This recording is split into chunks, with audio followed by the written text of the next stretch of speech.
जय हिंद साथियों, आज हम पढ़ेंगे भारत महिमा जो कि चैप्टर है 5वां संस्कृत के।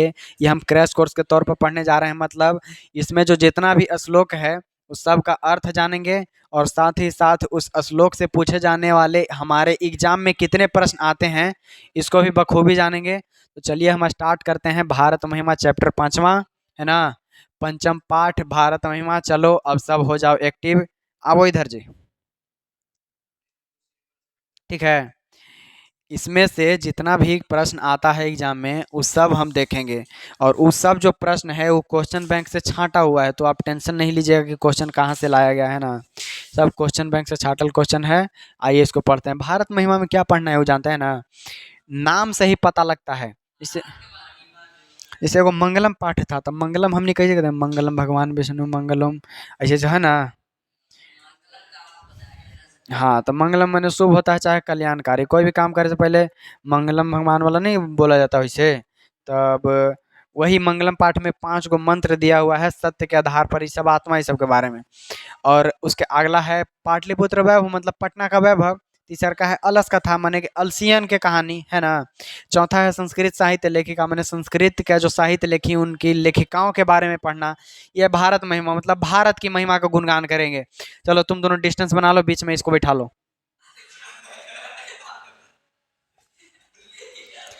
उन दोनों के बीच में बैठो, जाओ इधर।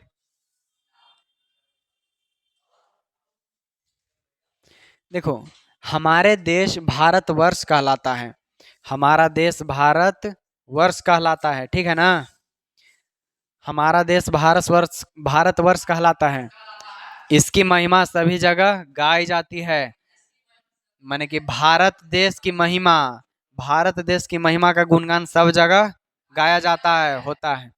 इस पाठ में दिए गए पहला और दूसरा पद क्रमशः विष्णु पुराण और भागवत पुराण से लिए गए हैं। भागवत पुराण और विष्णु पुराण से पहला और दूसरा का मंत्र लिया गया है, ठीक है ना। शेष पद अध्यक्ष के द्वारा बनाकर प्रस्तुत किए गए हैं, माने आओ सब जो पद है ना वो सब बना के प्रस्तुत किया गया है।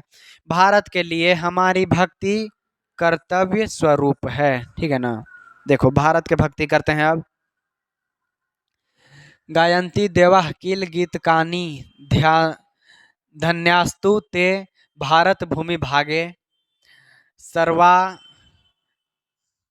कुछ जी, स्वर्गा पर्व स्वर्गा पवर्गा अस्पद मार्ग भूते भवंती भूय पुरुषा शुरुआत, ठीक है ना। इसमें कुछ आड़ा टेढ़ा है, मंगलम जैसा अपन नहीं कि एकदम धारा प्रवाह चलता जाए, इसको भी लेकिन पढ़ेंगे। गायन्ति देवा कील गीत कानी ध्यान धन्यास्तु ते भारत भूमि भागे सर्वगा पर्वगा स्पर्ध मार्ग भूते भवंती भूय पुरुषा शुरुआत। देखो इसका अर्थ है, मतलब कि भारत महिमा के पहला श्लोक के अर्थ है जो कि लिया गया है विष्णु पुराण से। कहाँ से लिया गया है? विष्णु पुराण से। नहीं दिख रहा है, विष्णु पुराण से दिख रहा है। इसका अर्थ है देवता गण गीत गाते हुए कहते हैं कि भारत भूमि धन्य है, धन्य है, ठीक है ना। भारत भूमि धन्य है। गीत कौन गाते हैं? देवता लोग गीत गाते हैं।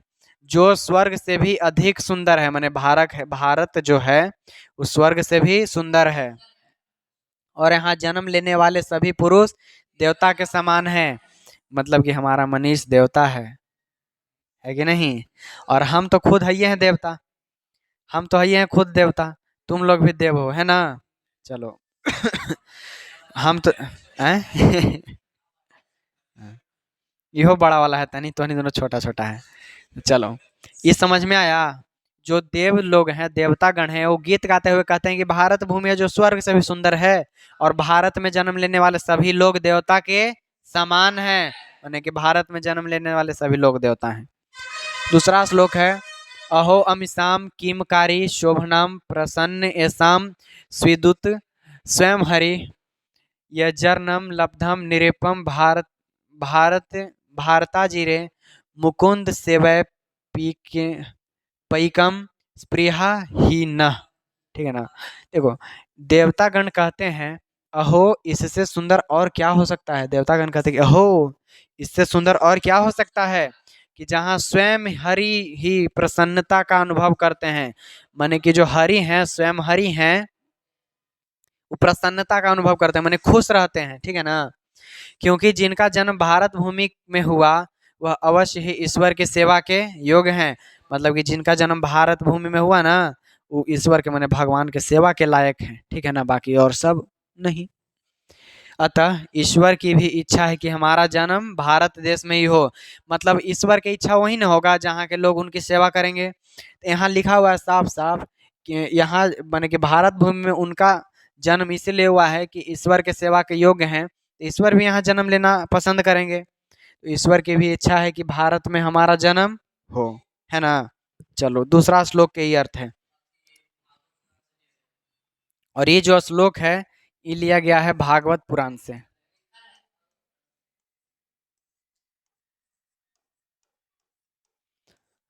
भागवत पुराण से। अब चलते हैं, तीसरा श्लोक है, इयम निर्मला वत्सला मातृभूमि प्रसिद्धम सदा भारतम वर्ष में तत् विभिन्ना जना विभिन्ना जना धर्म जाति प्रभेद रिहक्त भाव वहंतो वसंती।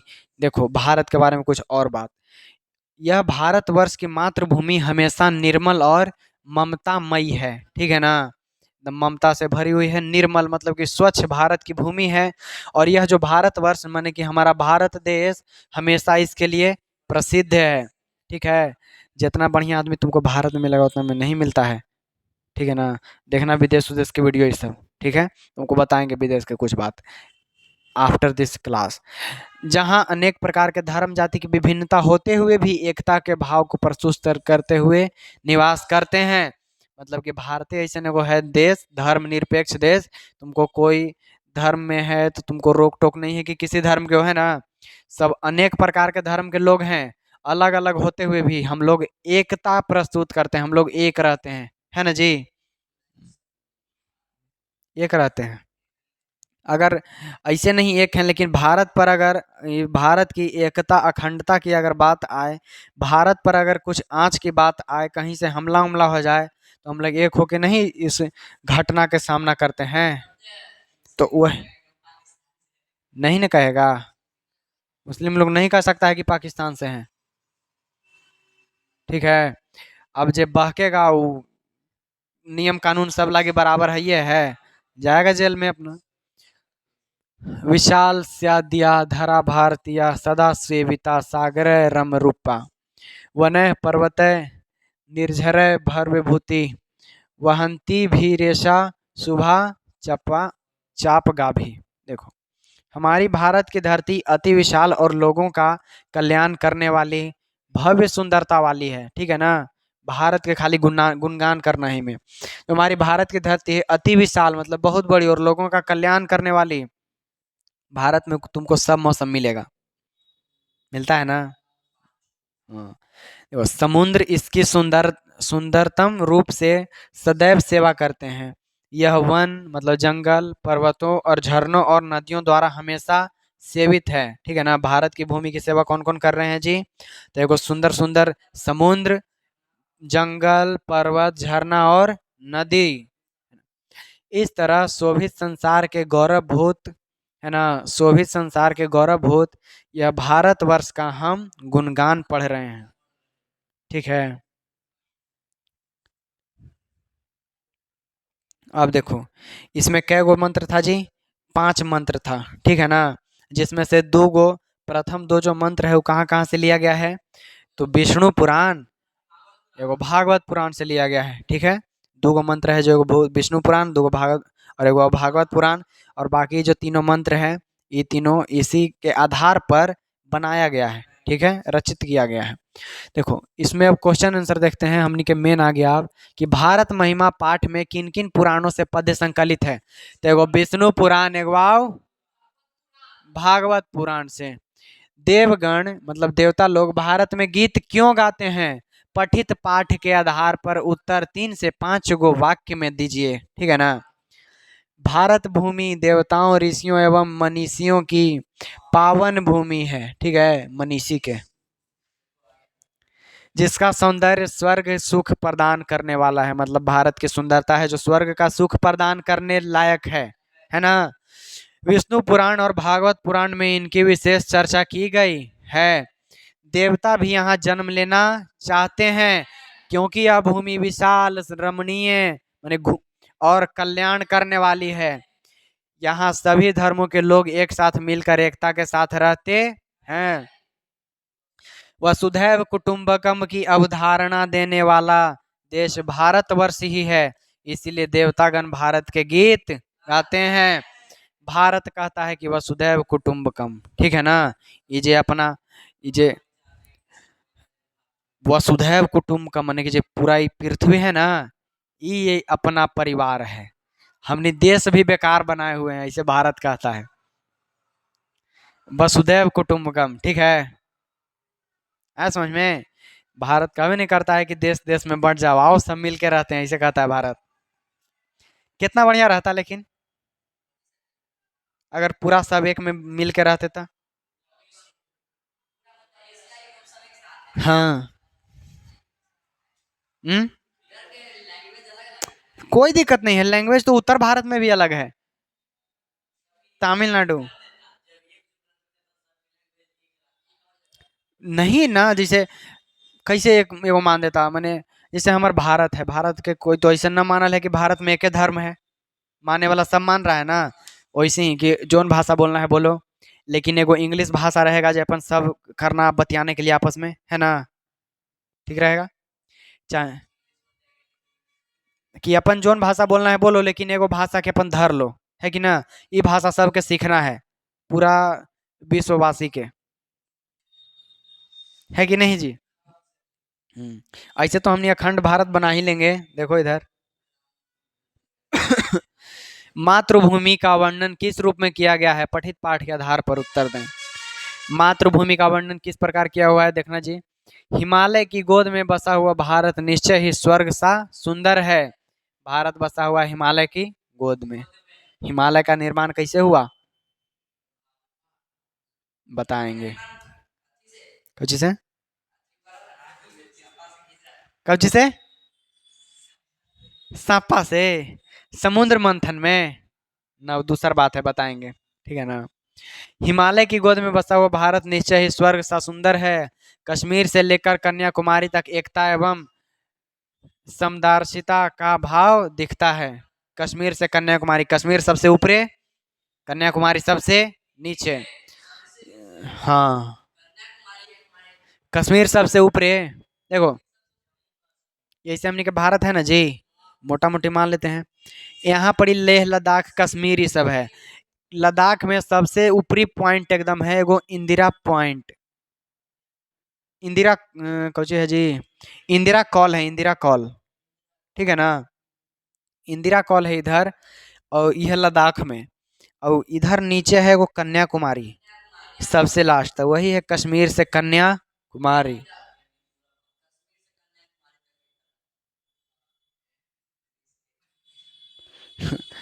ये देखो, यह मातृभूमि निर्मल एवं ममतामयी है। यहाँ लोग धर्म जाति के भेदों को भूलकर एक भाव से रहते हैं। विविध पर्व त्योहार यहाँ की एकता को एक सूत्र में पिरोए रहते हैं। विविध मतलब अलग अलग पर्व त्योहार एकता को एक सूत्र में पिरोए है ना। अलग अलग पर्व त्योहार लेकिन सब मिलकर मनाते हैं। इसकी भूमि विशाल एवं रम्य रूपा है। यह सागरों पर्वतों एवं झरनों को धारण करते हुए नदियों के द्वारा सेवित है, ठीक है ना। इस सब के द्वारा सेवित है। तो मातृभूमि का वर्णन आ गया ना इसमें। तो मातृभूमि का वर्णन ये आता है। देखो, भारत महिमा पाठ का सारांश प्रस्तुत करें। देखो, भारत महिमा जब हमने पाठ पढ़े ना, इसका सारांश है, समरी है, ठीक है।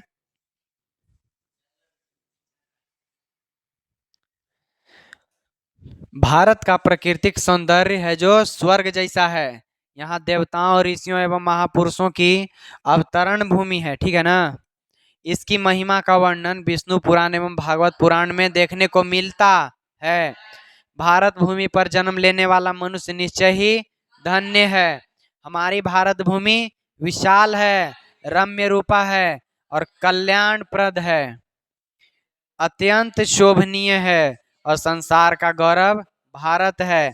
हम सबों के द्वारा सदैव पूजनीय है। कोई भी देश के नहीं सुनेगा अमेरिका माता, चीन माता, लेकिन भारत माता है कि नहीं। ये जो भारत है हमारे लिए सर्वश्रेष्ठ है, सबसे पहले भारत है। यहाँ धर्म जाति के भेदों को भूलकर लोगों को एकता एवं सहिष्णुता का पाठ पढ़ाया जाता है ना, कि मैंने सहनशील बनो, सहने वाला बनो, है कि नहीं। अहिंसा के राह पर तो चल के गांधी बाबा हम लोग को आज़ादी दिलवाए थे, है ना। कुछ अहिंसा भी और हिंसा भी गांधी बाबा मिले और बहुत सारे स्वतंत्रता सेनानी मिलके अहिंसा के मैंने उनमें ज़्यादा रोल रहता है, ठीक है ना। अहिंसा के पाठ पढ़ के मैंने हम लोग सहते सहते, अंग्रेजों के जुल्म सहते सहते आज़ादी पाए हैं। हम भारतीय सदैव कहते हैं वसुधैव कुटुंबकम, अर्थात संपूर्ण पृथ्वी ही हमारा परिवार है। देखो कहे ना कि वसुधैव कुटुंबकम, माने कि पूरा जो पृथ्वी है वो हमारा परिवार है। हमनिए के तो लोग है, सब सब भारत के जमीन है ना। ऐ समझ में अच्छा लगा, अच्छा लगा। देखो भारत महिमा पाठ का 5 वाक्यों में परिचय दें। लो फिर से आ गया। इस पाठ में भारत के महत्व के वर्णन से संबंध पुराणों के 2 पद्य तथा 3 आधुनिक पद्य दिए गए हैं। हमारे देश भारतवर्ष को प्राचीन काल से इतना महत्व दिया गया था कि देवगण, मतलब देव जो देवता ये सब हैं, यहाँ जन्म लेने के लिए तरसते थे, चाहते थे कि जन्म हो जाए भारत में, लेकिन चल जाते थे गलती से पाकिस्तान में। पाकिस्तान में चल जाते थे तो पाकिस्तान में बैठा रहते थे देवता, वैसे बम ऐसे बिक देता था सब। उतर गए गलती से चाइना में, मांगे कि फल दे दो तो सांप कोकड़ा दे दिया खाएला, तो वहां से उठ के आ गए अपन भारत में, यहाँ सब पूजा करते हैं। इसके प्राकृतिक सुषमा अनेक प्रदू प्रदूषणकारी तथा विध्वंसक क्रियाओं के बाद भी अनुपम है। इसका निरूपण इन पद्यों में प्रस्तुत है। देखो देवगण किसका गुणगान करते हैं, क्यों करते हैं? हाँ लिख देना वहां बैठ के। देवता लोग भारत देश का गुणगान करते हैं क्योंकि भारत भूमि स्वर्ग और मोक्ष प्राप्त करने का साधन है। मनुष्य भारत भूमि पर जन्म लेकर भगवान हरि की सेवा के योग्य बन जाता है। मतलब कि अगर तुम भारत देश में सिर्फ जन्म ही लेते हो ना, तो भगवान की सेवा के लायक तुम बन गए, ठीक है। चलो तो अब तो कम से कम सेवा कर लो। मुर्गी मुर्गी नहीं, मुर्गी खाए वाला के हम मुर्गी चोर कहते हैं। का मुर्गी चोर, एकदम एकदम मुर्गी चोर है सब, है ना। मुर्गी चोर भारत में जन्म लिया है, इसका मतलब कि तुम भगवान के सेवा करने के लायक हो गया खाली जन्म लेने से भारत में। अब तो मुर्गी चोरी छोड़ दो, है कि ना। ये देखो हमारी मातृभूमि कैसी है तथा यहाँ किस प्रकार के लोग रहते हैं। हमारी मातृभूमि अति प्रसिद्ध है तथा यहाँ की भूमि सदैव पवित्र और ममतामयी है ना। हमने भारत के माँ कहते हैं और माँ हमेशा ममता दिखाने वाली रहती है ना। यहाँ विभिन्न जाति और धर्म के लोग एकता के भाव को धारण करके निवास करते हैं। मतलब कि जो भारत में अलग अलग जाति अलग अलग धर्म के लोग रहते हैं, लेकिन सब एकता का भाव दिखाते हैं, सब मिलजुल कर एक रहते हैं, ठीक है। भारतीय लोगों की सर्वाधिक महत्वपूर्ण विशेषताओं का वर्णन करें। भारत में ये समझ में आया क्वेश्चन कि भारत के जो सर्वाधिक महत्वपूर्ण विशेषता है, मैंने सबसे मेन विशेष बात वो बताओ। तो भारत में जन्म लेकर लोग धन्य हो जाते हैं, ठीक है ना, उनका जीवन धन्य हो जाता है और हरि की सेवा करते हैं, उन्हें स्वर्ग और मोक्ष प्राप्त होता है सिर्फ भारत में जन्म लेने से ही। भारतीय धर्म और जाति के भेदभावों को न मानते हुए एकता के भाव से रहते हैं। जो भारतीय हैं धर्म और जाति के भेदभाव को नहीं मानते हुए एकता से रहते हैं, ठीक है। सभी भारतीयों की देशभक्ति आकर्षक है और दूसरों के लिए आदर्श रूपी है। माने कि हमनी से सीखना चाहिए, है कि नहीं, है ना। मुर्गी चोरी छोड़ दो, पूरा दुनिया तुमसे सीखेगा, है कि नहीं। इसलिए मुर्गी चोरी छोड़ दो अब। देखो अगला क्वेश्चन है, भारत महिमा पाठ का क्या उद्देश्य है। अच्छा ये जो हम चैप्टर पढ़े इसका क्या उद्देश्य है पढ़े के, कोई मतलब है कि बिना मतलब के पढ़ रहे हैं। देखो भारत महिमा पाठ में पौराणिक आधुनिक पद्य संकलित है। इन सभी पदों का उद्देश्य भारत और भारतीयों की विशेषताओं का वर्णन करना है, ठीक है ना। इस सब के पद के उद्देश्य है कि भारत के विशेषता का वर्णन करें। इनमें भारत की सुंदरता एवं भव्यता और भारतीयों की देशभक्ति की ओर पाठक का ध्यान आकर्षित किया है, ठीक है ना। देखो लास्ट क्वेश्चन है, लास्ट क्वेश्चन, इसको खुद से बताओ। देखो इधर, इसको खुद से बताओ। तुम ये जो इधर नहीं फेंकना, स्कूल नहीं है ये जो भारत महिमा पाठ है इससे हमको क्या संदेश मिलता है। भारत महिमा पाठ से क्या शिक्षा मिलता है। ये जो तुम चैप्टर पढ़ा इससे क्या तुमको शिक्षा मिला बताओ। कि हमें भारतीय से, ये भारत महिमा पाठ से इस संदेश मिलता है कि हमें भारतीय होने पर गर्व होना चाहिए और हमको भारतीय जब भारत में जन्म लिए हैं तो हरि के मैंने भगवान की सेवा करने का मौका मिला है और मोक्ष की प्राप्ति भी यहीं से होगी। हमें देशभक्त होना चाहिए और अन्य भारतीय भाई लोगों से मिलजुल कर रहना, ठीक है ना। तो ये जो जितना सब क्वेश्चन है ये एग्जाम के लिए बहुत बहुत इंपॉर्टेंट है, तो इसको ध्यान में रखना है, ठीक है ना। एकदम सब MVVI प्रश्न है, एम है, भी और भी और आई है। हम जितना संस्कृत में पढ़ाएंगे सब क्वेश्चन सब एकदम टच करने वाला है, एकदम सब एकदम रहेगा टच करने वाला एग्जाम में, ठीक है ना जी। तो चलिए आज के लिए इतना ही, मिलेंगे अगला वीडियो में।